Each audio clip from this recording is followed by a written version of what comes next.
दंडवत हो.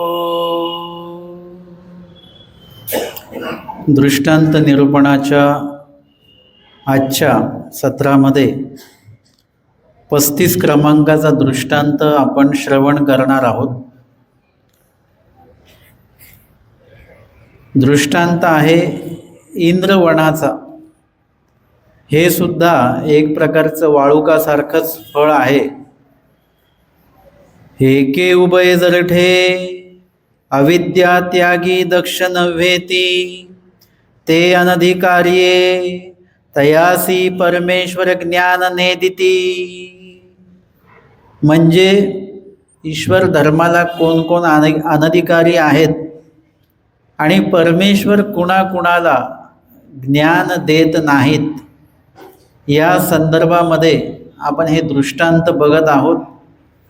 आणि इथे सांगितलेलं आहे एक उभय जरठे. उभय जरठ, उभय म्हणजे दोन, आणि त्या दोन गोष्टीने तो जरठ आहे. जरठ म्हणजे कसा झालेला आहे, तो निबर झालेला आहे. एक तर तो दोषाने जरठ आहे किंवा तो वयाने जरठ आहे. वयाने जे जरठ आहेत त्यांना देखील आपण काही सांगायला जावं तर त्या दृष्टांतामध्ये आपण आधीच्या जे काही दृष्टांत आहेत वाळुकाच्या संदर्भातले, त्या दृष्टांतामध्ये बघितलेलं आहे. जारसैले वाळुकाचा दृष्टांत वगैरे असेल तशा पद्धतीने जे वयाने अधिक आहेत किंवा दोषाने खूप दिवस एकाच दोषामध्ये लिंपायमान असतील तर त्यांना तो दोष आहे हे सांगितल्यानंतर देखील ते त्या दोषातनं बाहेर यायला मागत नसतात.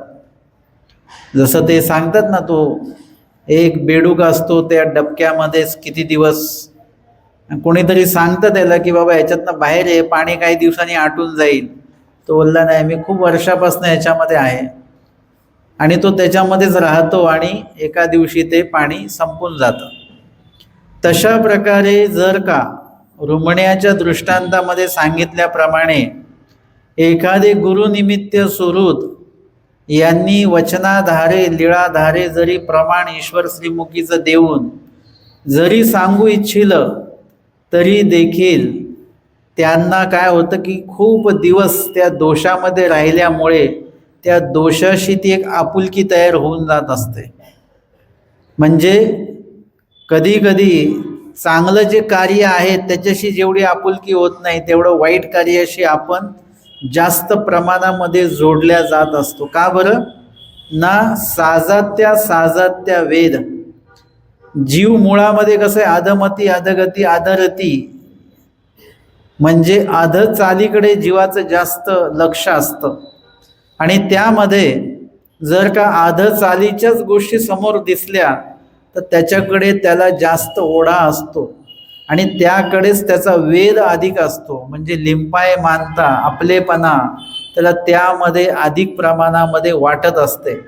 आणि म्हणून शक्यतो जीव, स्वामी सांगतात त्याप्रमाणे जीव कसं सर्व दोषांचं मुळातच आळं आहे.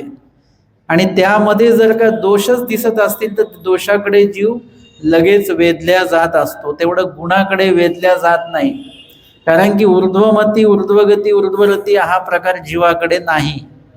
तो ज्ञानाने आचरणाने जर का केला मग मात्र तो जो जीव आहे, जो ऊर्ध्वमतीकडे पातलेला जीव आहे, तो लगेच दोषांपासून अलिप्त होऊन जात असतो.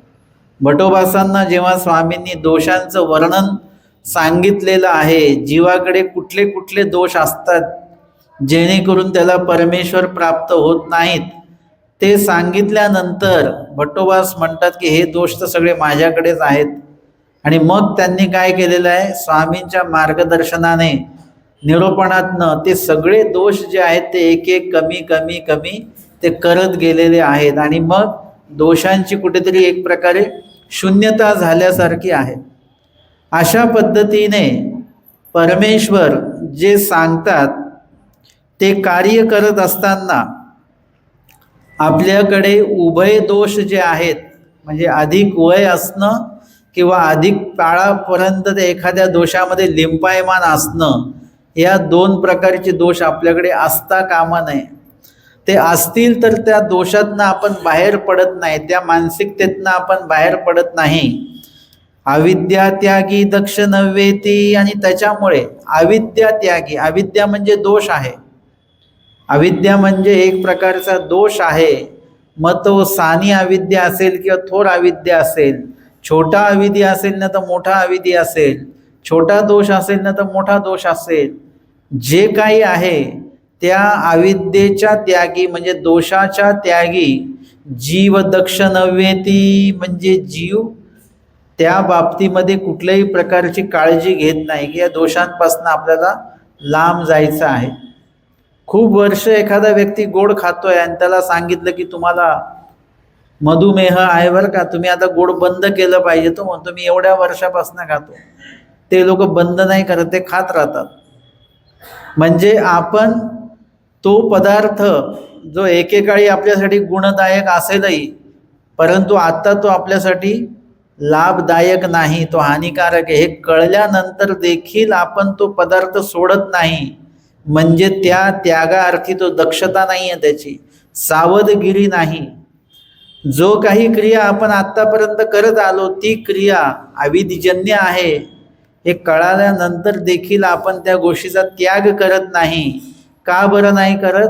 कारण की त्याच्यामध्ये आपण मुरलेलो आहोत. आता त्याच्यातनं बाहेर येणं हे खूप वेळा अशक्य गोष्ट होऊन जात असते.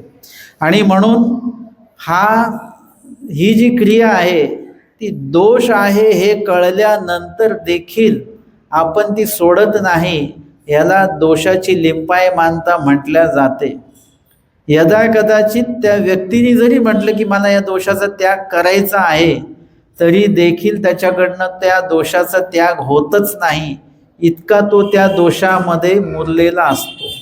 आमचे स्वामी अनेकांना सांगतात की त्याग करा अनुसरा, त्याग करा अनुसरा, परंतु ज्या कारणाने त्यांचा तो त्याग होईल तो गुण त्यांच्याकडे नाही आहे.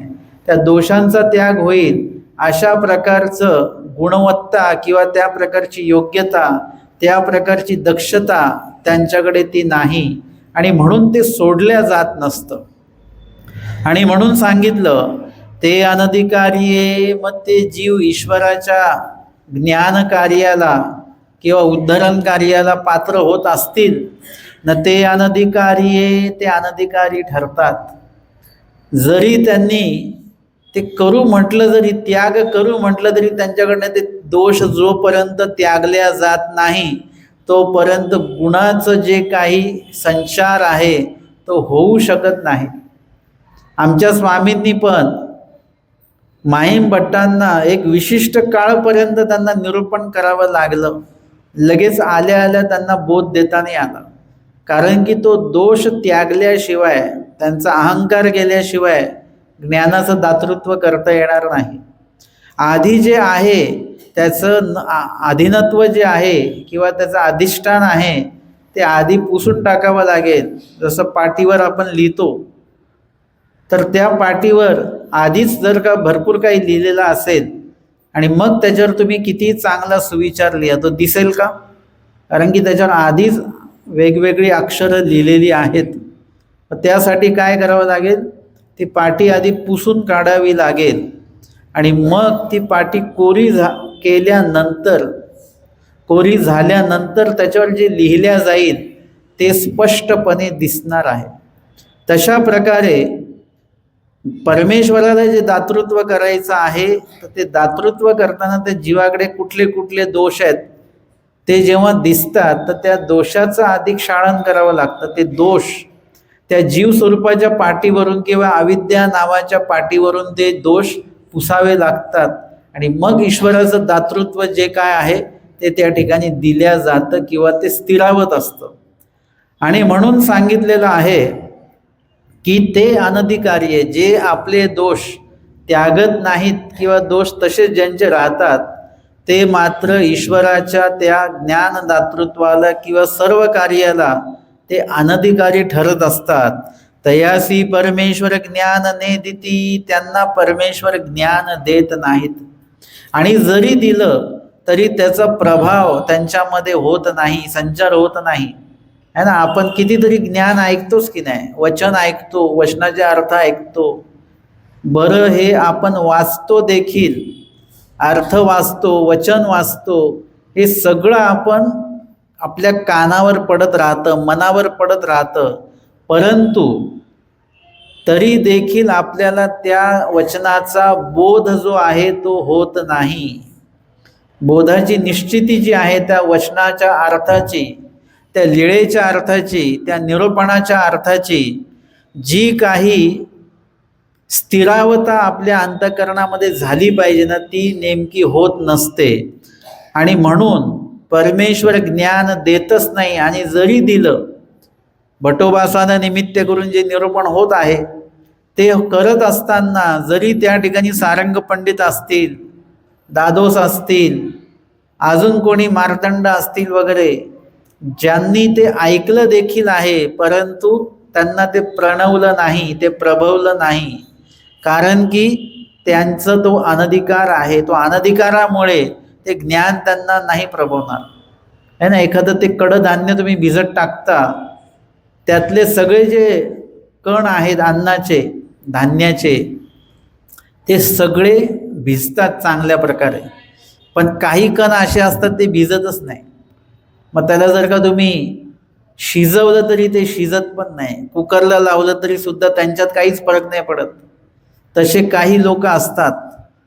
आम्हाला मामाजींनी सांगितलं की असतं ना, काही गोष्टी असतात ते एअरप्रूफ असतात, काही वॉटरप्रूफ असतात, आणि काही गोष्टी ऑलप्रूफ असतात, त्यांच्यावर कसलाच परिणाम होत नाही.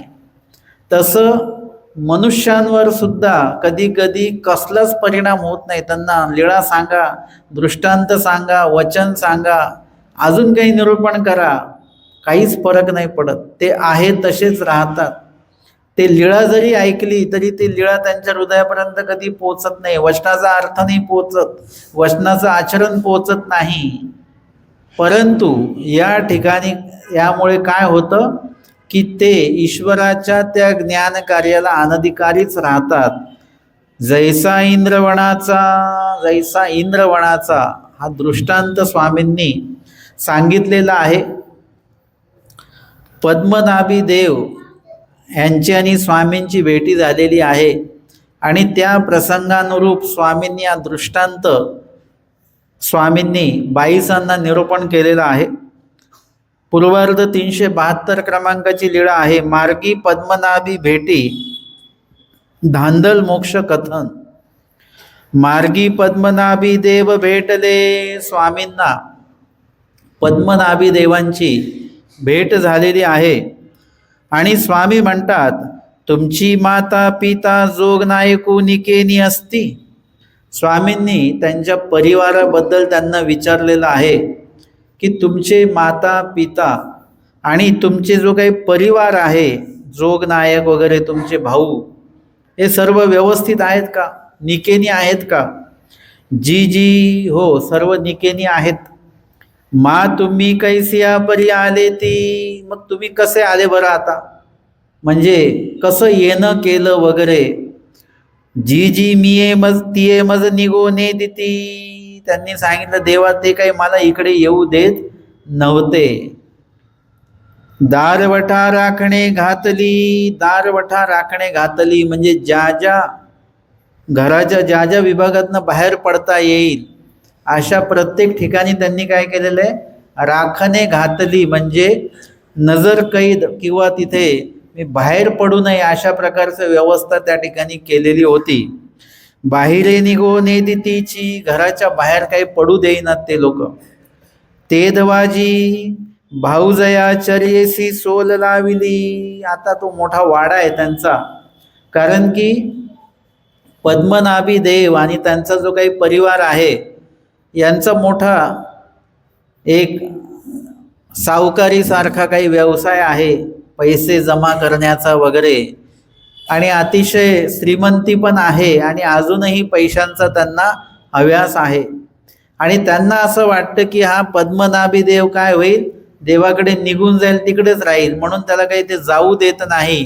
परंतु त्यांच्या वहिनीने काय केलेलं आहे, चर्येसी सोल लाविली, मोठा वाडा वगैरे आहे चांगला, भिंती चांगल्या मोठ्या मोठ्या आहेत, आणि त्या चर्येसी सोल लाविली म्हणजे जे काही त्याच्या भिंती आहेत, त्याच्या कुंपणाच्या ज्या मोठ्या भिंती आहेत, आणि तो दुर्गासारखा आहे, किल्ल्यासारखं ते बांधलेलं आहे असं, आणि त्याच्या त्या उंच भिंतीशी सोल लाविली म्हणजे दोरखंड बांधलेला आहे. वरती चांगल्या त्या याला कड्याला वगैरे ते बांधलेलं असेल त्या भिंतीच्या, तो दोरखंड बांधला, तो खाली सोडलेला आहे. ओहनीच्या खांदावरुनी दुर्ग वेंधला, आणि ओहनीच्या म्हणजे त्या वहिनीच्या खांद्यावर चढून त्या दुर्गाच्या त्या चर्येवर म्हणजे त्या भिंतीवर ते चढलेले आहेत. आणि मग खांदावरुनी दुर्ग वेंगला म्हणजे तो दुर्ग मी खाली उतरलेलो आहे त्या सोलाने म्हणजे त्या दोरीने. अशा प्रकारे जे जे काही दरवाजे असतील, म्हणजे आता ते घर छोटं थोडीच आहे, ते चांगला मोठा वाडा इथून तिथून असणार आहे. तर एका बाजूने त्यांनी काय केलेलं आहे, दोर लावून ते खाली उतरले, म्हणजे आधी दुर्ग चढले आणि मग तिथे दोर जो बांधलेला आहे त्या दोराने खाली उतरले, आणि मग तो जीवी म्हणू लागले, आणि मग मी इकडे आलो, असं त्यांनी येण्याची स्वतःची जी काही स्थिती आहे ती सांगितली. आणि त्यांनी तसं केलं म्हणूनच देवाने देखील विचारलं की तुम्ही कसे आलात बरं घरून. तेव्हा त्यांनी अडचण देखील सांगितली, आणि त्या अडचणीवर मात करून मी कसं आलो ते देखील सांगितलेलं आहे. आणि मग ते जीवी म्हणू लागले, ते मनातल्या मनात बोलायला लागले, ऐसी पापिये मज गोसाव्यांपासी असो नेदिती. ऐसी पापिये म्हणजे मनातल्या मनात. आता ते समोर कोणाच्या बसलेले आहेत, देवाच्या समोर बसलेले आहेत. मग अशा वेळेला चिंतन जे आहे ते देवाचं चिंतन जे केलं गेलं पाहिजे. परंतु त्या ठिकाणी ते मात्र घरातल्या लोकांना नावं ठेवत आहेत, निंदा मनातल्या मनात ते करत आहेत. आणि ते म्हणतात ऐसी पापिये म्हणजे बघा किती पाप कर्म करून राहिलेत, वाईट कार्य करत आहेत. मज गोसाव्यांपासी असो नेदिती, मला स्वामींजवळ राहू देत नाही, येऊ देत नाही. एथचे सेवादास्य मी करीन, तैसेची तीही करी तू का. आता काय झालं, स्वतःच्या बाबतीमध्ये विचार करत आहात तर ठीक आहे, मला देवाचं सेवादास्य घडलं पाहिजे वगैरे वगैरे. आता मुळामध्ये आपणच एवढे अनधिकार जोडलेले आहेत, तर आपल्याला आपलीच जी काही अधिकाराचं जे काही वृद्धी करायची आहे, योग्यतेची वृद्धी करायची आहे, त्यासाठी सन्निधानी राहायचं आहे, त्याला सुद्धा अडथळे आहे सन्निधानी राहण्यासाठी. म्हणजे इत्यादी गोष्टी आपण आपल्या बाबतीमध्ये निस्तरता नाकी नऊ येतात है ना. आपलं स्मरण होता होता होऊन नाही राहिलंय, आणि आपण दुसऱ्यांच्या स्मरणाची काळजी करत बसलो. आधी आपली स्मरणाची साधना ही साधता आली पाहिजे. आधी आपल्या ज्ञानाची साधना, सेवादास्याची साधना ही स्वतःला आपल्याला साधता आली पाहिजे. ती स्वस्थता जी आहे ती आपण आधी कमवली पाहिजे, आणि मग इतरांच्या बाबतीमध्ये काळजी जी आहे की त्यांना स्मरण घडत नाही, त्यांना स्मरण घडत नाही, हे कधी म्हणू शकतो जेव्हा आपल्याला स्मरण घडत असेल तर मग जाऊन तुम्ही दुसऱ्यांच्या स्मरणाची काळजी करू शकता. परंतु यांनी स्वतःचा विचार करता करता ते काय झालेले, आता घरच्यांचा विचार करायला लागले, की ते घरातले जे काही सगळे लोक आहेत, आई आहे, वडील आहेत, भाऊ आहेत, ते सेवादास्य मी करी म्हणजे मी जसं सेवादास्य करेन देवाचं, ते लोक सुद्धा जर का स्वामींच्या सन्निधानी आले तर ते देखील स्वामींचं असंच माझ्यासारखं सेवादास्य करतील की काय बिघडेल का त्यांचं, उलट त्यांना लाभच होईल. स्वामी म्हणतात बटिका मनोर्थ की जताती, म्हणजे तुमच्या मनामध्ये घराचा विचार सुरू आहे ना. जेव्हा भट्टोबाज घराचा विचार करतात, दादोसांचा विचार करतात, स्वामी काय म्हणतात, चांग विचारा निके विचारा, चांगला विचार करा आणि पक्का विचार करा. म्हणजे चांगला विचार तर केलाच पाहिजे, पण प्रत्येक चांगला विचार हा आपल्या निक्याचा नसतो बरं का. काही चांगला विचार असून सुद्धा तो आपल्या भल्याचा नसतो, तो आपल्या नुकसानाचा असतो. एखाद्या अन्यवार्ता करणाऱ्या व्यक्तीला आपण मंदिरात घेऊन येणं हे चांगलंच आहे, परंतु तो जी अन्यवार्ता करेल ती आपल्यासाठी निकी नाही आहे बरं का. एखादा गोड पदार्थ खाणं म्हणजे चांगलंच आहे, गोड पदार्थ, परंतु तो निका नव्हे, म्हणजे शरीरासाठी तो निका नव्हे. आणि जर का गोड पदार्थ खाल्ला तर त्याच्याने आळस येईल, आळस आली की झोप येईल, आणि झोप आलं की स्मरण ठाकेल. आणि निरोपणातच झोप लागली तर, निरोपणातही झोपणारे लोक असतात बरं का, ते चांगली झोप घेतात एकदम व्यवस्थितपणे. म्हणजे झोप घेणं चांगलं आहे है ना, परंतु ते निके नव्हे, म्हणजे आपल्या जीव स्वरूपासाठी योग्यतेसाठी मात्र ते निक नाही. चांगलं आहे परंतु ते निक नाही. आणि म्हणून सांगतात चांग विचारा निके विचारा. आणि त्यांनी चांगला तर विचार केलेलाच आहे बटोबासांनी, पण निका विचार देखील केलेला आहे की स्वतःच्या जीव स्वरूपाच्या भल्याचा विचार त्यांनी त्या ठिकाणी केलेला आहे. तशा प्रकारे या ठिकाणी परमेश्वराच्या सन्मुख असून आपण जर का घराचाच विचार करत असू तर ते कुठेतरी चांगलं जरी असेल तरी ते निक सुद्धा असलं पाहिजे, तर ते निक नाही. देवासमोर बसल्यानंतर देवाचाच विचार केला गेला पाहिजे है ना. आपण कुठेतरी जातो मंदिरामध्ये वगैरे स्नान करायला, त्यावेळेला तिथे काय केलं पाहिजे, तुम्ही तुमचा विडा अवसर केल्यानंतर देवाची लीळा आठवली पाहिजे. आपण तिथे भरपूर नारळ काढून बसतो आणि तिथे स्थान वंदन केलं की लीळा किंवा स्मरणाच्या ऐवजी तिथे सगळ्यांचे अख्ख्या घरादाराचे विडे ठेवत राहतो. यांचा विडा, त्यांचा विडा, त्यांचा विडा. म्हणजे त्या ठिकाणी आपल्याला ईश्वर आठवण्याचा विधी घडत नाही, तो थांबून राहतो. आणि बाकीचं जे नातलग आहे, घरदार आहेत वगैरे, त्यांचंच फक्त आठवण आपण करत राहतो. असं असता कामा नये. त्या ठिकाणी ईश्वराची देखील आठवण ही असणं किंवा ती करणं ही तेवढीच गरजेची आहे. स्वामींनी त्यांना म्हटलं, बटिका मनोरथ कीजता ते, म्हणजे मनामध्ये मनोरथ माळिका सुरू आहेत तुमच्या, जी जी हो चालू आहे मनोरथ माळिका घरातल्या वगैरे. बाईसा म्हणतात, बटिका आताची आलासी आणि आताची मनोरथ काही सियाचे गा. आत्ताच तर तू आलास, कुठून आला, घरून आला. मग आत्ताच घरून आला आणि मंदिरात येऊन स्वामींसमोर येऊन परत घराचेच विचार चालू आहेत है ना. खूपशे लोक मंदिरात येतात आणि घरातल्याच गोष्टी सांगत राहतात. कुणाला, मंदिरात जे स्मरणासाठी आलेले आहेत त्यांना. आपण देखील स्मरणासाठीच आलेलो आहे, आपण त्या दुसऱ्यांना काय सांगत राहतो, मनोरथ माळिका. म्हणजे मनात काय काय भरून ठेवलेलं आहे, प्रपंचा संदर्भात, कोणाच्या निंदेच्या संदर्भात, कोणाला नावं ठेवण्याच्या संदर्भात, हे सगळं आपण आठवत आठवत मंदिरात येतो आणि ते मंदिरामध्ये जो भेटेल त्याला ते सांगत राहतो. हे काय आहे, घरूनच येतो आणि घरातलेच विचार मनोरथ माळिका करत राहतो. मग मंदिरात येतो कशासाठी आपण, स्थानाकडे येतो कशासाठी आपण, तर तिथे तरी आल्यानंतर काही मनोरथ माळिका आपल्या बंद झाल्या पाहिजेत.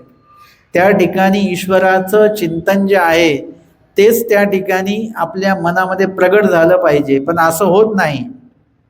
आणि म्हणून बाईसा म्हणतात, बटिका तू आत्ताच घरून आला आणि परत मनोरथ माळिका सुरू आहेत, घरातले विचार सुरू आहेत तुझे. स्वामी म्हणतात, बाई पुरू धांदल मोक्षाशी जाओ पाहत असे. स्वामींनी सांगितलं, नुसत्याच मनोरथ माळिका नाही सुरू, याचा धांदल मोक्ष करण्याचा विचार चालू आहे. धांदल मोक्ष ते कैसे बाबा. बाईसा म्हणतात, धांदल मोक्ष म्हणजे नेमकं काय. स्वामी म्हणतात, बाई धांदलू एकू कुणबी होता. म्हणजे धांदल नावाचा एक व्यक्ती किंवा ज्याची सतत काहीतरी घाई गडबड चालू आहे, अविचाराने कार्य करणारा असा वगैरे, असा एक कुणीतरी होता. आणि तो कसा होता, शेतकरी होता. तो दुबळा, परंतु तो सदन नव्हता. साधारण काही त्याची शेती वगैरे असेल तो दुबळा होता आर्थिक दृष्ट्या वगैरे. तयाच्या शेतासी स्वर्गीहुनी इंद्राचा हाती चरावया ये. आणि त्याच्या शेतामध्ये कोण यायचं? स्वर्गाहून इंद्राचा जो हत्ती आहे, त्याचं नाव ऐरावत वगैरे असं काही आहे, तो तिथे चरायला यायचा त्याच्या शेतामध्ये.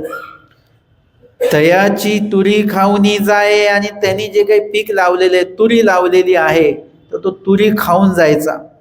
एकू दिसू तेने देहा तुरी पाहिली, तव अवघी खादली देखिली. एकदा तो सकाळी सकाळी शेतात आला आणि बघितलं तर अवघी तुरी खादली देखिली. सर्वच तुरी खाऊन टाकलेली होती, काही शिल्लक नाही शेतामध्ये.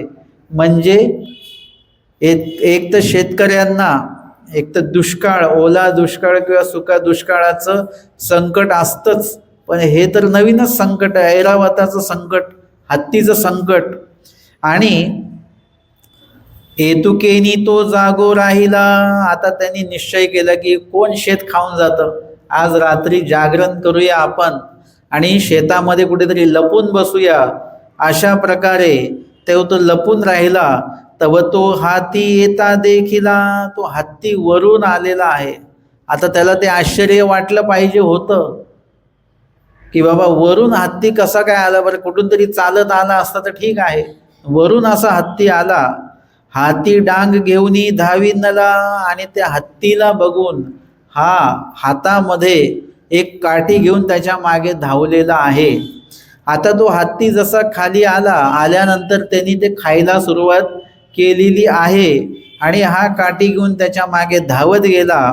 एके हाते पूस धरिले. एका हाताने त्यांनी काय केलेलं आहे, शेपटी धरली त्या हत्तीची. एकू घाव दिदला. आणि एका हाताने त्यांनी काय केलेलं आहे, त्या हत्तीला काठीने मारलेला आहे. तैसाचे तो हाती उपवला. आणि तेवढ्यात तो हत्ती जसा वरून आलेला होता उडत खाली आला, तसा आता उडत वर गेला. जसं काठी बसली, आता जर का तो हत्ती असा चालणारा असता तर काय केला असता, तो पळून गेला असता जमिनीवरूनच. पण हा हत्ती उडणारा हत्ती आहे, त्याच्यामुळे तो उडत परत वरती गेला. उत्पवन त्यांनी केलेला आहे. तया ते स्वर्गासी घेऊनी गेला. आता यांनी पण ती काही शेपटी सोडली नाही त्याची, त्यांनी ती शेपटी धरूनच ठेवली आणि तो हत्ती पोचला स्वर्गामध्ये. आणि त्याचं शेपूट धरून हा देखील स्वर्गामध्ये पोचलेला आहे. तर इंद्र मुख्य करून इंद्रसभा बैसली असे. इंद्र मुख्य करून सगळी इंद्रसभा त्या ठिकाणी बसलेली आहे, त्यांची काहीतरी बैठक वगैरे सुरू आहे. आणि तेवढ्यामध्ये हत्ती तिथे पोचलेला आहे, त्याच्या शेपटीला धरून हा धांदूल बाबा पण तिथे पोचलेला आहे. आणि तो म्हणतो, चोरा दिदले तुमचे मैसरू, माझी अवघे शेत कादले. म्हणजे तुमचा जो ऐरावत आहे, आता त्याला तो ऐरावत आहे हे त्याला माहिती नाही आहे. आणि वरून त्याला तो हत्ती आहे हे पण माहिती नाही आहे बरं का. तो काय म्हणतो, तुमचं हा म्हैसरू. म्हैसरू म्हणजे आता काळोख आहे ना, रात्रीची वेळ आहे, काळोख आहे, त्याच्यामुळे त्याला वाटले म्हशीसारखंच आहे काहीतरी. आणि तो म्हणतो की हा तुमचा म्हैसरू. किंवा एखाद्या वेळेस त्या हत्तीवर त्याचा विशेष राग आहे, एवढी माझी शेत खाऊन टाकलं वगैरे. आणि दुबळा तो असल्यामुळे त्याला त्याचं जास्त दुःख आहे की एवढं माझं नुकसान झालं. आणि म्हणून तो हत्तीला काय म्हणतो आहे, म्हैसरू म्हणतोय त्या रागामध्ये. जसं माणसाला आपण गाढव म्हणतो ना, आपल्याला माहित नाही का तो माणूस आहे म्हणून, माणूस आहे म्हणून कळतं, परंतु तरी आपण त्याला गाढव म्हणतो किंवा कुत्रा म्हणतो. असं विविध प्राण्यांची नावं देतो. म्हणजे त्याच्यातनं जेवढ्या प्रमाणात राग असेल तो आपण व्यक्त करतो, आणि जेवढा तो प्राणी तसा सांगितला तेवढा तो राग जास्त व्यक्त होत असतो. कधी कधी एकाच माणसाला आपण 2-3 प्राण्यांची नावं देऊन मोकळे होत असतो, है ना. तशा पद्धतीने ह्यानी त्या हत्तीलाच म्हैसरू म्हटलं, म्हैसा म्हटलं. आणि तो सांगतो की तुमचा हा म्हैसरू जो आहे तो सगळे माझे शेतं खाल्ली देणी वगैरे वगैरे. तेही म्हटले तुझी किती खादले. आता तिथे वादविवाद करण्यात काही अर्थ नसतो. त्यांनी सांगितलं, बाबा किती नुकसान झालं तुझं, किती शेत खाल्लं वगैरे, ते आम्ही देऊनी, त्याची भरपाई आम्ही तुला करून देऊ. तू बोबाव नको. आणि तू काही इथे काही आरडाओरड काही करू नको. तुला काय नुकसान झालं तुझं ते नुकसान आम्ही भरून देतो. तू आपली जाडी पसरी, आणि तू जाडी म्हणजे सतरंजी किंवा जाड एखादं वस्त्र त्यांनी नेलेलं आहे आणि ते तू पसर आता. त्याने आपली जाडी पसरली, त्याने आपली ती जाडी पसरली आणि मग तेही सोने घातले, त्यांनी काय केलं, त्याला सोनं त्या ठिकाणी दिलेलं आहे. मोटू बांधली, त्यांनी काय केलं, त्याचं गाठोडं बांधलं आणि सोनं त्यांनी ते सगळं बांधून घेतलेलं आहे. मग तेने म्हणितले आता मी जाऊ कैसा, आता जाण्याची पंचायत आहे. खालून वर तर आलेलं आहे, पण वरून आता खाली कसं काय यायचं. तेव्हा त्यांनी विचारलं की आता मी कसं काय खाली जाऊ बरं. तेव्हा त्या लोकांनी विचारलं आलासी कैसा, म्हणजे तू आलास कसा इथे, आला तसं जायचं आहे. त्यांनी सांगितलं ना म्हैसुरवाचे पूस धरून आला, तुमच्या या म्हैसुरवाचे पूस म्हणजे शेपूट धरून मी आलेलो आहे. मग तेही म्हटले या म्हैसुरवाची पाठीवरी मोठ ठेवी आणि तू याचे पूस धरी. तुझं जे गाठोडं आहे तू त्याच्या पाठीवर ठेव आणि त्याची शेपूट धर तू. आता मुळामध्ये म्हणजे जर का मोठ जर का त्याच्या पाठीवर ठेवता येते तर हा पण पाठीवर बसून जाऊ शकतो ना. परंतु ते म्हणतात आला तसा जा. आणि कधी कधी आपल्याला पण लक्षात येत नाही बरं का. आपण कधी कधी प्रवास करताना आपण गाडीमध्ये बसलो की आपण आखडून बसत असतो बरं का थोडंसं. मग थोड्या वेळाने कळतं अरे ही जागा व्यवस्थित आहे, स्पाइस आहे, आपण थोडं मोकळं बसलं पाहिजे. मग आपण मोकळे बसतो तेव्हा लक्षात येतं की आपण किती पाय आखडून वगैरे असं बसलेलो होतो. आपल्याला हे लक्षातच येत नाही की इकडे पण जागा आहे बरं का सरकायला थोडीशी. तशा पद्धतीने त्यांनी म्हटलं की तू आला तसा जा. म्हणजे हा पण एवढा गडबडीवाला व्यक्ती आहे, ह्यानी पण ते डोकं चालवलं नाही. त्याला वाटलं जसं आलो तसंच जावं लागणार आहे. मोड जर का पाठीवर ठेवून जाते खाली तर आपणही पाठीवर बसून जाऊ शकतो, कारण की शेपूट धरल्यानंतर आता वरून ते हत्ती येणार, हात बीत सुटला काय झालं वगैरे तर. परंतु त्यांनी सुद्धा तसंच केलेलं आहे. त्यांनी सांगितलं की तू याचे पूस धरी आणि जाय. तू याचं जसा येताना शेपूट धरून आला तसं जाताना शेपूट धर आणि जा. परी आपला सेती आमचे म्हैसरू चरू द्यावे हो. आता मग ते म्हणतात की तू जा, पाहिजे ते घेऊन जा, परंतु एकच गोष्ट कर की आमचे जे म्हैसरू आहे, आता त्याला त्याच्या भाषेत बोलावं लागेल. म्हणजे कधी कधी असं असतं एक विद्वान आणि एक जर का अविद्वान व्यक्ती भेटला तर अविद्वान व्यक्ती विद्वानाची भाषा नाही बोलू शकत नाही, परंतु विद्वानाला मात्र अविद्वानाची भाषा बोलावी लागते. संस्कृत बोलणारा आणि मराठी बोलणारा, मराठी बोलणाऱ्याला संस्कृत बोलता येणार नाही, पण संस्कृत बोलणाऱ्याला मात्र काय करावं लागतं, मराठीतच त्याच्याशी बोलावं लागणार आहे. तशा पद्धतीने एखाद्या लहान मुलाला मोठ्या व्यक्तीची भाषा येत नाही, पण मोठ्या व्यक्तीला मात्र त्या लहान मुलाची भाषामध्येच बोलावं लागतं.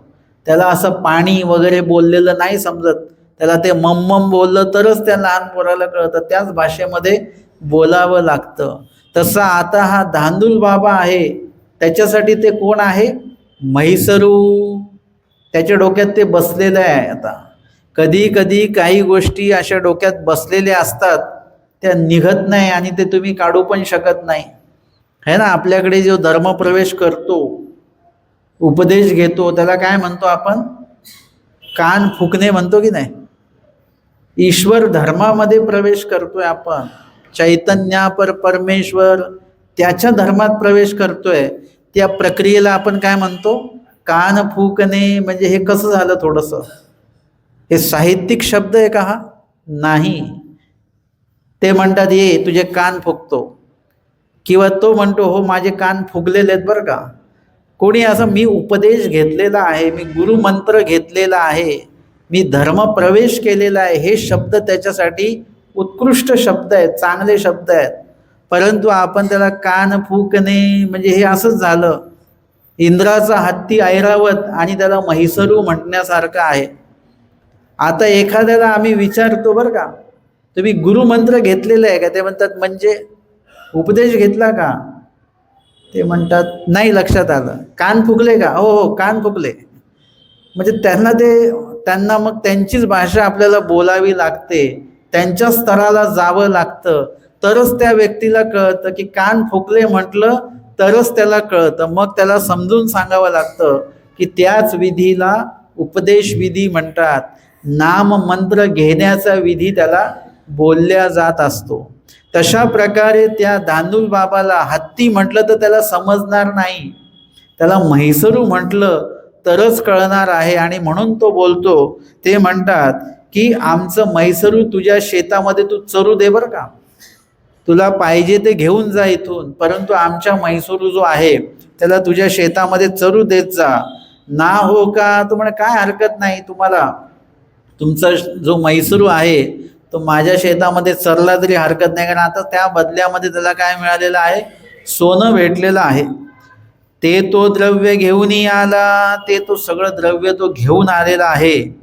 मग तयाचा घरी संपत्ती झाली. म्हणजे हा जगातला पहिला शेतकरी असेल की त्याच्या शेताचं नुकसान झाल्यानंतर एवढी मोठी भरपाई त्याला त्याच्या बदल्यामध्ये मिळालेली आहे. नंतर शेतकऱ्यांना ती भरपाई काही मिळत नसते बरं का, परंतु याला मात्र ती भरपाई मिळालेली आहे.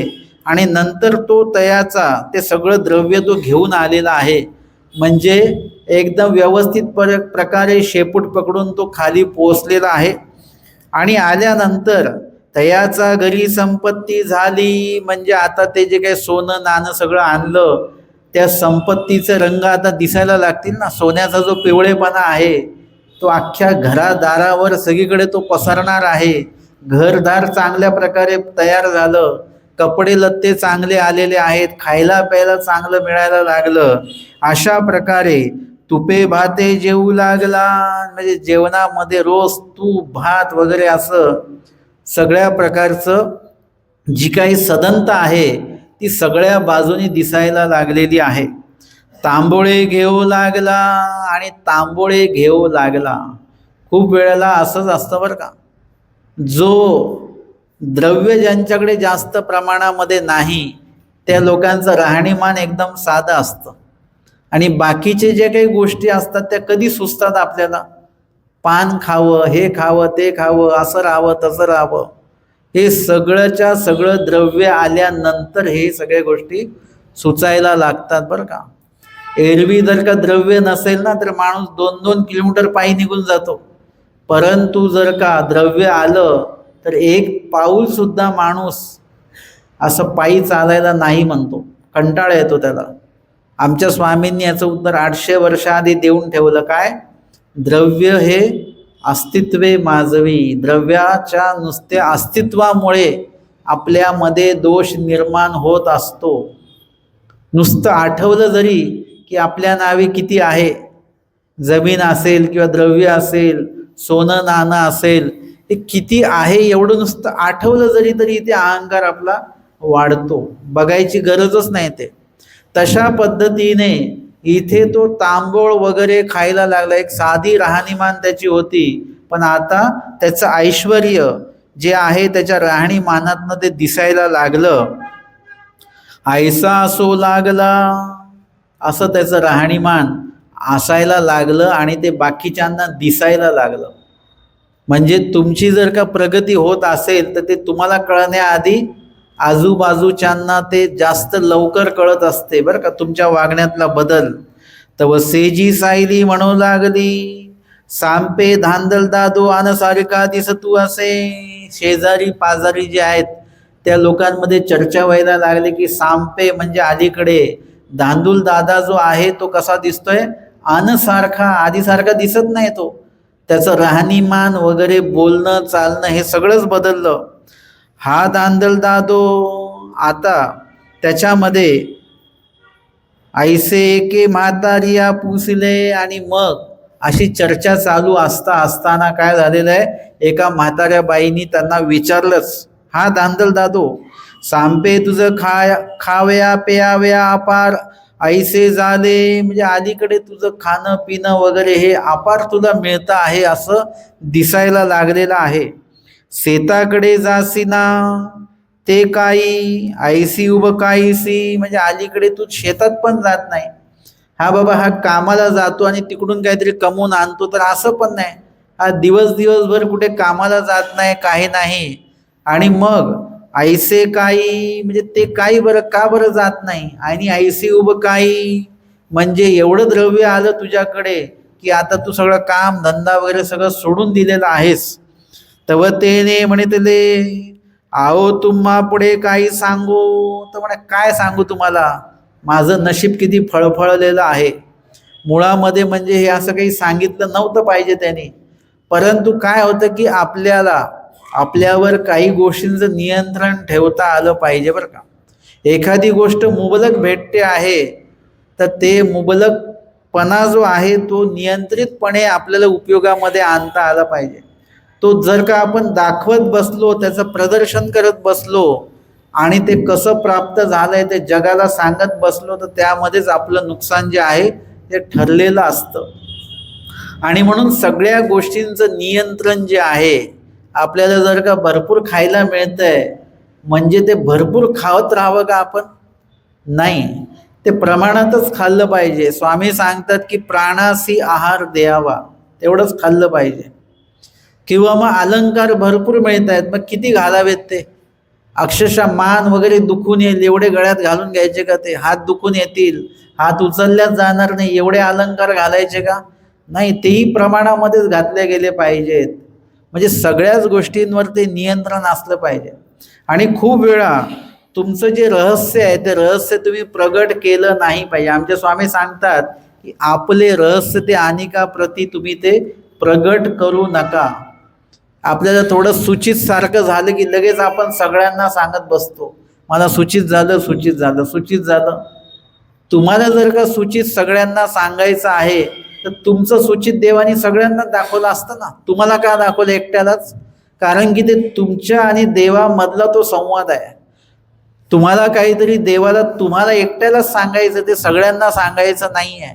म्हणून ते रहस्य काय आहे, देवाला मला काय सांगायचं आहे ते आपणच समजून घेतलं पाहिजे आणि ते आपल्यापुरतं मर्यादित ठेवलं पाहिजे. आणि त्यातनं देवाने जे सुचवलेलं आहे ते समजून उमजून तशा प्रकारे वर्तन केलं पाहिजे. जर का आपल्याला असं सूचित झालं उद्या सकाळी 3 ते 6 मध्ये की बाबा कोणीतरी साधू आले आणि त्यांनी म्हणाले की बोलू नका, एवढं सूचित झालं म्हणजे काय समजायचं त्याच्याहून? आता कसलं सूचित असेल हे? ते साधू म्हणाले की बोलू नका, आपण बडबडतो आहोत म्हणजे आपण निरूपणामध्ये अन्यवार्ता करतो आहोत. निरूपणाच्या आधी, निरूपणाच्या नंतर, मंदिरात गेल्यावर, मार्गात गेल्यावर, स्थानवंदन करायला गेल्यावर आपली अन्यवार्ता सुरू आहे. म्हणजे आपल्याला कुठेतरी देवानी सुचितामध्ये सांगितलं की अन्यवार्ता करू नका, थोडं तोंडाला नियंत्रण द्या अन्यवार्तेच्या संदर्भात. धर्मवार्ता किती करा, काही हरकत नाही. आता हे आपण जगाला सांगत बसलो तर कसं होईल? म्हणजे जो काही रहस्य आहे, जे काही आपल्याला देवाला सांगायचं आहे ते आपण लक्षात घेऊन त्याचं आचरण आपण केलं पाहिजे.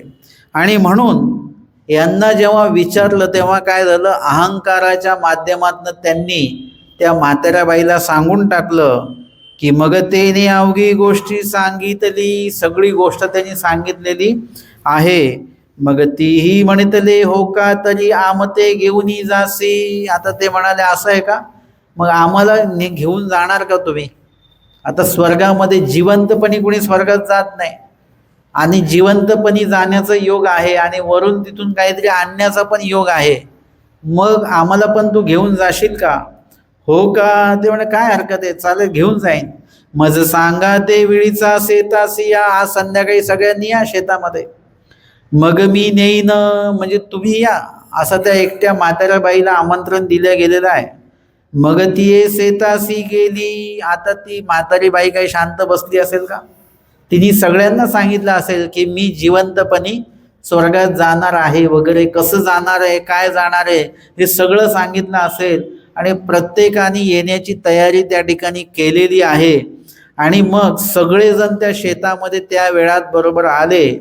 एरे एराचे धरिले. आणि मग काय झालेलं आहे, आणि तव तो हाती आला. तो हत्ती तो ऐरावत वरून स्वर्गातनं खाली आला आणि तेने पुसी धरिला. आता त्या हत्तीने शेत वगैरे काही खायचे असतील ते खाल्लं असेल आणि त्यानंतर त्या उडण्याच्या वेळेला त्या धांदूल बाबांनी त्याची शेपूट धरलेली आहे आणि तयाचे पुसी धरिला तयाचे कडवे तेही धरिले. त्या धांदूल बाबाच्या कमरेला त्या म्हातारीने धरलेलं आहे. आता म्हातारीच्या कमरेला अजून कोणीतरी धरलेलं आहे, त्यांच्या कमरेला अजून कोणीतरी धरलेलं आहे. अशी कमीत कमी 10-15 लोकांची ती रांग असणार आहे बरं का, किंवा अजूनही लोक असतील. एरे एराचे धरिले, प्रत्येकाने प्रत्येकाला धरलेलं आहे. ऐसी माळ झाली, अशी माळच झालेली आहे. आणि मग येतुकेनी तेने हाती डांगा पाठीवरी हाणीतला. आता हत्तीला पण रोजची सवय झालेली आहे, पाठीवर काठी मारल्याशिवाय, पायाला काठी मारल्याशिवाय उडायचं नाही, किंवा काठी मारली की उडायचं, अशी त्याला सवय झालेली आहे.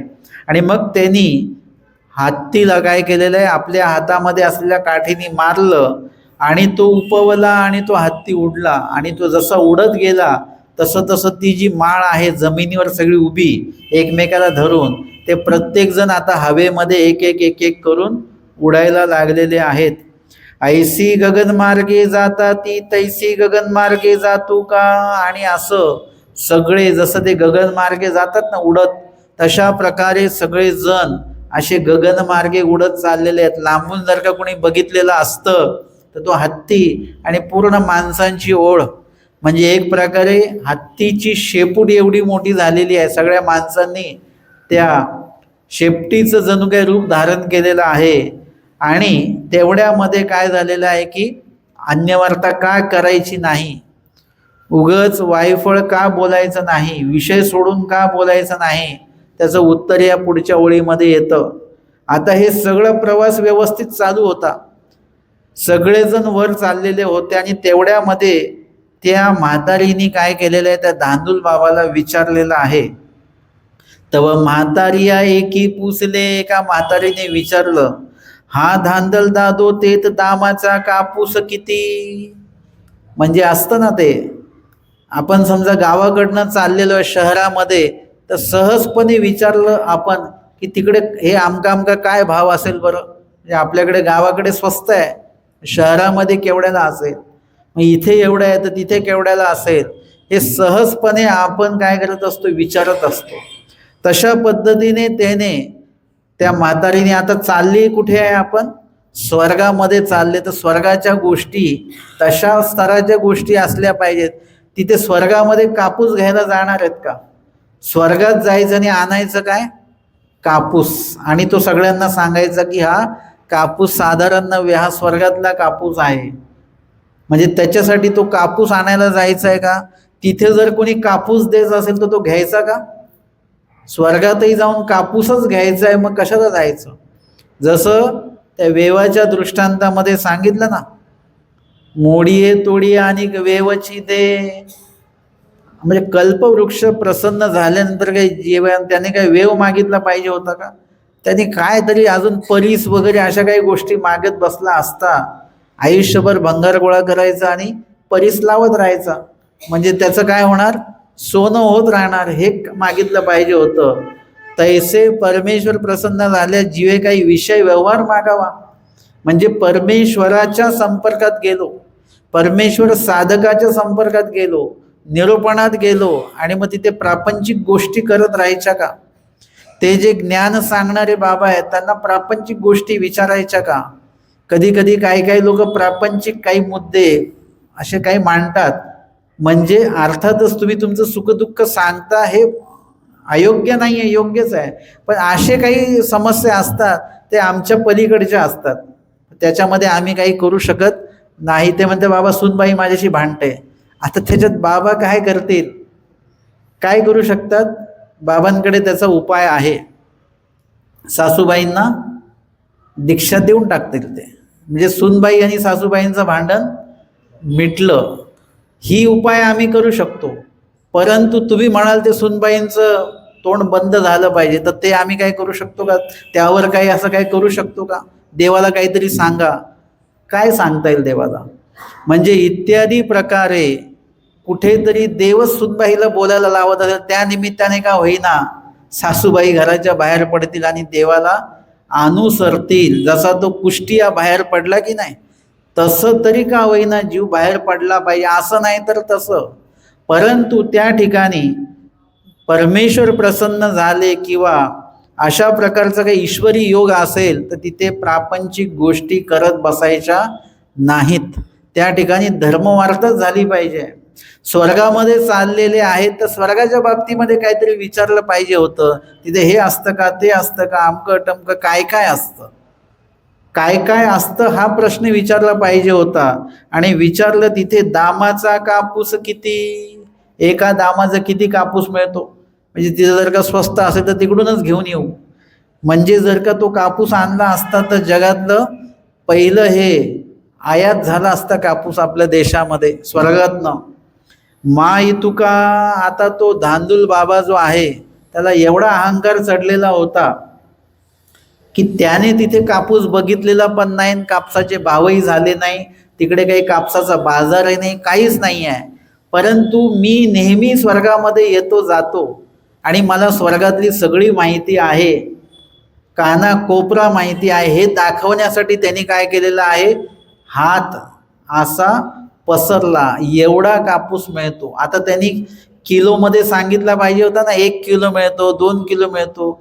खोटंच बोलायचं आहे तर शाब्दिके खोटं बोलून चाललं असतं, पण त्यांनी काय केलेलं आहे, हात असा करून टाकला आणि ते शेपूट ज्या हाताने धरलेलं होतं तेच 2 हात असे उघडले आणि सांगितलं एवढा कापूस मिळतो. असं म्हटल्यानंतर काय झालं, हत्ती गेला वर आणि हे सगळेच्या सगळे खाली आलेले आहेत. परतीचा प्रवास लगेच, वर गेलेच नाही.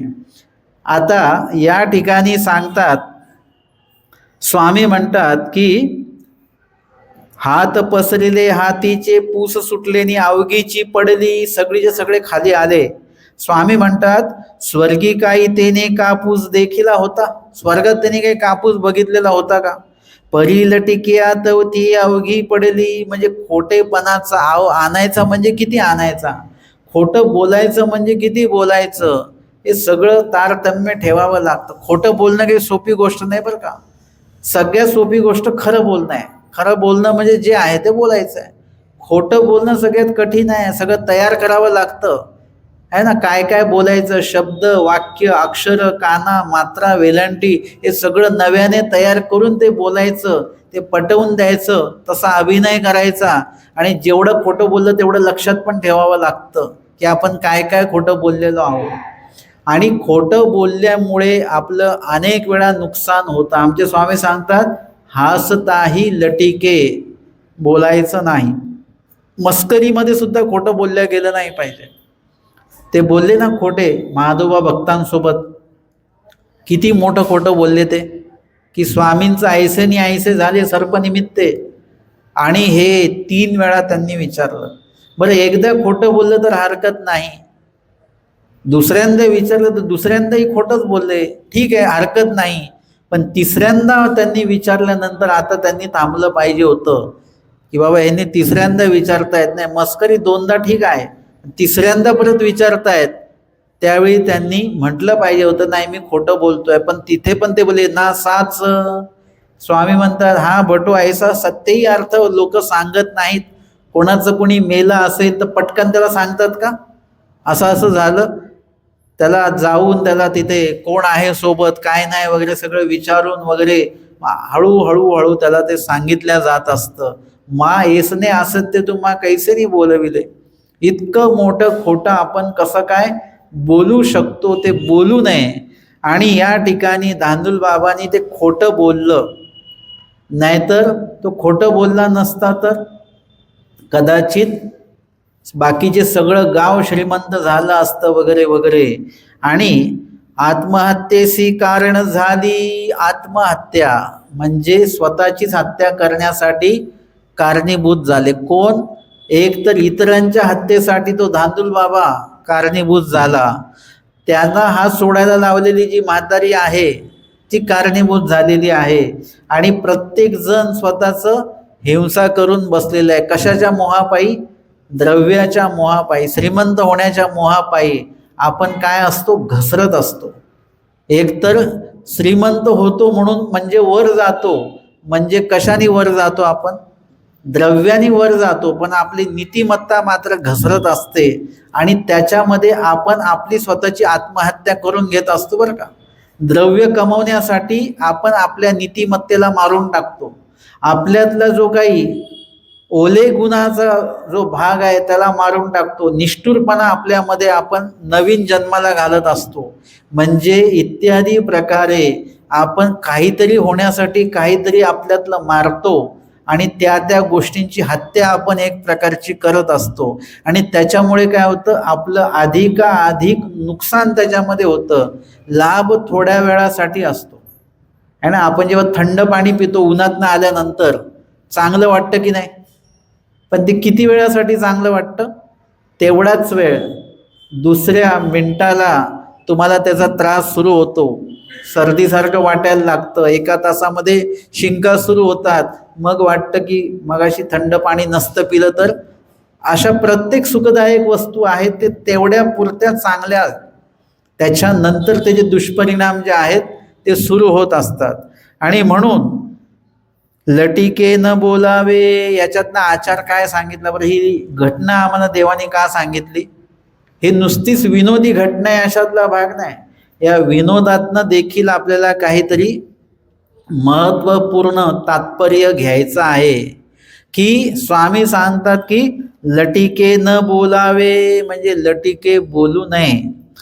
तैसे बाई पुरू धांदल मोक्षाची जाओ पाहतू असे. आता ही गोष्ट पद्मनाभी देवाप्रती देवाने का सांगितली किंवा बाईसांना का सांगितली, त्यांचा संदर्भ घेऊन, की जसा तो धांदूल बाबा सगळ्यांना घेऊन स्वर्गात निघालेला होता, तशा प्रकारे सगळ्यांना घेऊन शक्य आहे का, सगळ्यांच्या वेळा काळा शक्य होत नाही.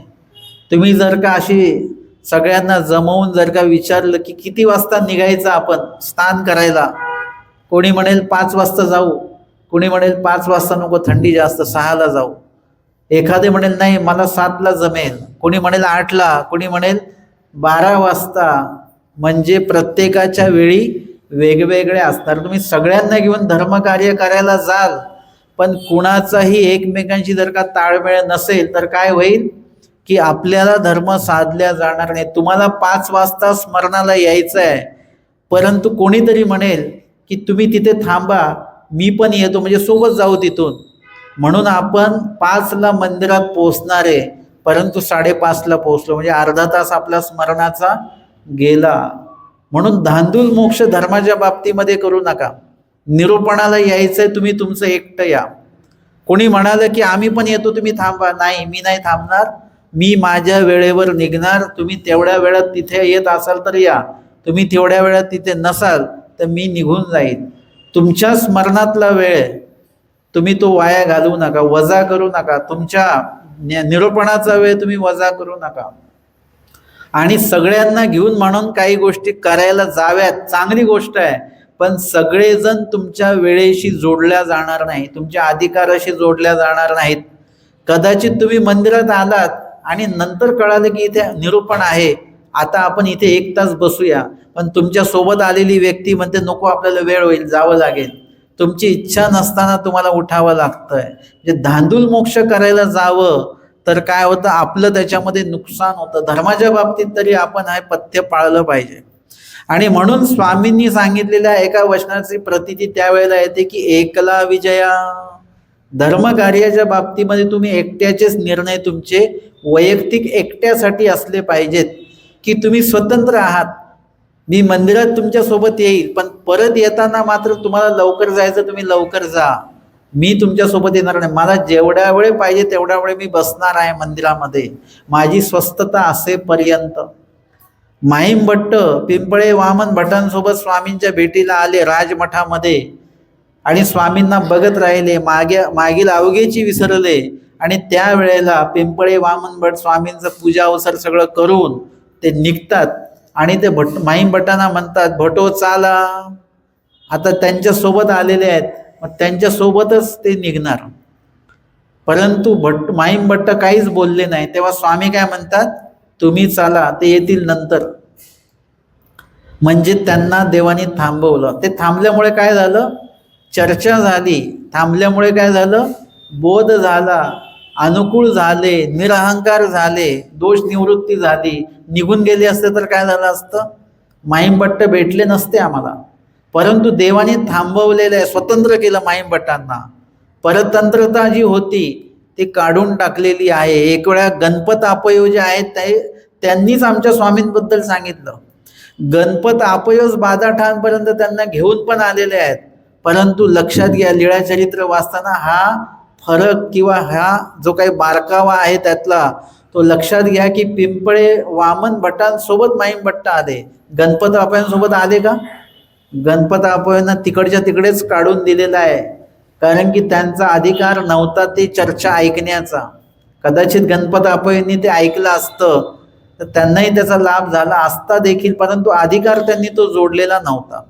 आणि सोबतच जेव्हा माहीमभट्ट स्वामींच्या कडे आलेले आहेत तेव्हा माहीमभट्टांचे नातलग म्हणजे संबंधी माहीमभट्टांसोबत येऊ दिलेले नाहीत. कारण की का? संबंधी अधिकार नाही. कदाचित पिंपळे वामन भट्टांना देवानी जायला सांगितलं, पिंपळे वामन भट्टाचं भट्टोबास माहीमभट्टांनी ऐकलं नाही. परंतु गणपत अपय म्हटले असते, चाला भटो म्हटले असते तर त्यांना निघावंच लागलं असतं. संबंधियांचं आपताचे वाक्य लगेच जीव ऐकत असतो.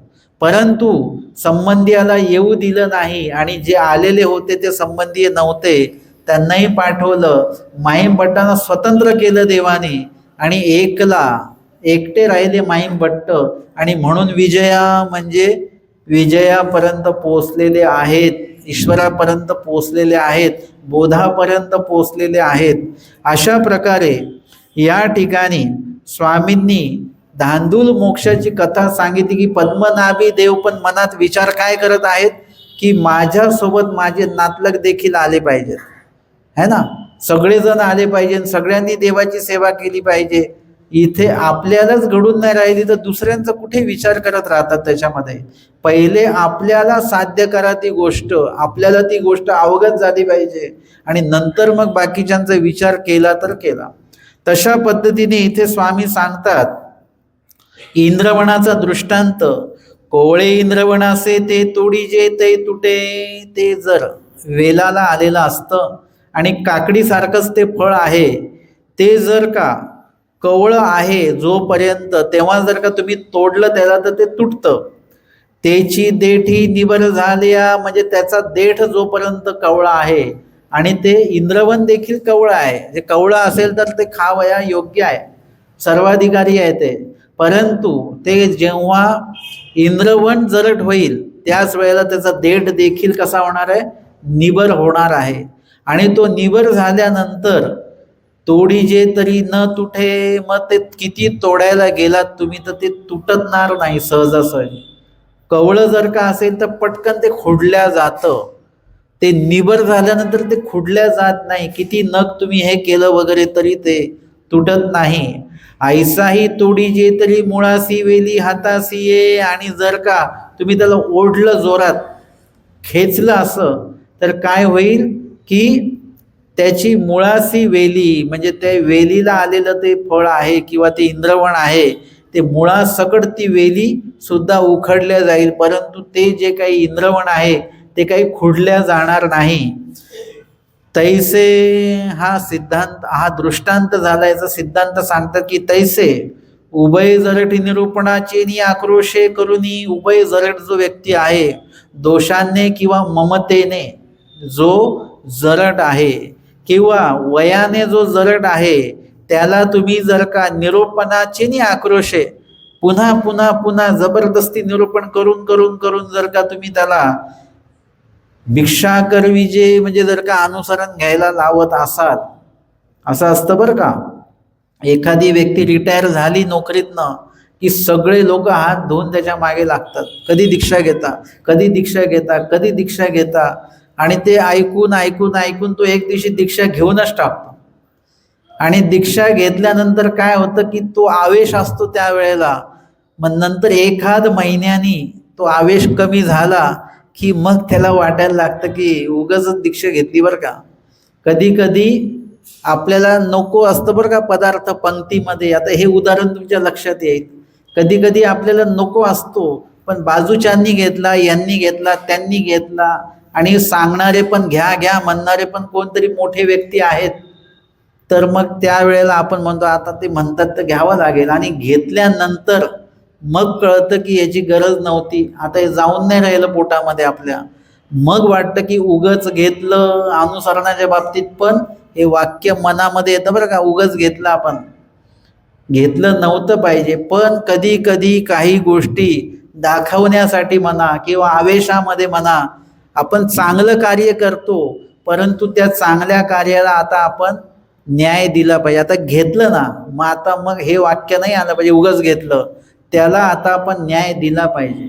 जरी जबरदस्ती घेतलं तरी देखील त्याचं आपण योग्य त्याला दिशा देता आली पाहिजे आपल्याला. जसं आमच्या माहीम भट्टांना पहिला घास घेतल्यानंतर वाटलं की जमणार नाही बरं का आपल्याला, दुर्गंधयुक्त अन्न खाल्ल्या गेलं, मळमळून आलं, परत जावं का घरी, परंतु नाही, लगेच दुसऱ्या क्षणाला विचार बदलला. आता जर का अनुसरलो नाही, अनंत सृष्टी परत अनुसरण होईल की नाही होईल सांगता येत नाही. लगेच विचार बदलला, आणि जो विचार केला की नाही आपण पुढेच जायचं, मागे यायचं नाही, आणि त्या कार्याला त्यांनी न्याय दिला, आणि भविष्य काळामध्ये नासके वगैरे अन्न भिक्षेत यायचे ते त्यांनी ग्रहण केलेले आहेत. तैसे जर का उभय जरट दोषाने युक्त जो पुरुष आहे त्याला निरोपणाचे आक्रोशे पुन्हा पुन्हा निरोपण करून अनुसरण घ्यायला लावलं जरी, तरी अविद्येसी चिवठी म्हणजे काही वेळाने, काही दिवसांनी, काही महिन्यांनी त्याच्यामधला तो दोष परत बाहेर येतो. मग मज म्हातारपणी काही लागे हिरडा बेहाडा मीठ वस्त्र घ्याव्या होईल. मग तो काय करायला लागतो, संग्रह करायला लागतो वस्तूंचा वगैरे. म्हणजे काय होतं की आता मी एकटा पडलो, आता मला हे लागेल, ते लागेल, ते लागेल, ते लागेल, म्हणून सगळ्या गोष्टी तो जीव जो आहे तो गोळा करत राहतो, त्याचा संग्रह करतो. आणि एका दृष्टीने निरालंबी जे देवाने सांगितलेलं आहे तेच निरालंबित्व विसरून आपण आलिंबनावर आलिंबन, आणि त्याच्यामध्ये पण दोषरूपी आलिंबन आहेत, ते ओढवून घेत असतो. आणि कुठेतरी आपण परत जिथून आलो त्याच ठिकाणी आपण जात असतो. अशा पद्धतीने या ठिकाणी आपल्याला जे आवश्यक आहे त्याचा जर का आपण आलिंबन केलं, गुणरूपी दोषचं आलिंबन केलं, म्हणजे सांगितलं विकार विकल्प शून्य स्वभाव मात्रे, हे दोषरूपी गोष्टींचं काय करायचं, निरालंबी व्हायचं आहे दोषरूपी गोष्टी नाही. मग कुठलंच आलिंबन ठेवायचं नाही का ना, दोषाचं आलिंबन नाही ठेवायचं, पण गुणाचं आलिंबन म्हणजे देवता स्मरणे, म्हणजे अस्तिपरीची देवता श्री चक्रधर स्वामी त्यांच्या स्मरणाचं गुणरूपी आलिंबन मात्र आपल्याला असलं पाहिजे. इतर दोषरूपी कुठलंच आलिंबन असता कामा नये. आणि अशा पद्धतीने हे जर का निरालंबी आपल्याला होता आलं तर निश्चितपणे आपण परमेश्वरापर्यंत पोहोचणार आहोत. आजच्या सत्रामध्ये आपण या ठिकाणी 35 क्रमांकाचा इंद्रवणाचा दृष्टांत जो आहे तो बघितला, आणि पूर्वार्ध 372 क्रमांकाची लीळा मार्गी पद्मनाभी भेटी धांदल मोक्ष कथन, या लीळेचं श्रवण आणि चिंतन जे आहे ते आपण आजच्या सत्रामध्ये केलेलं आहे. दंडवत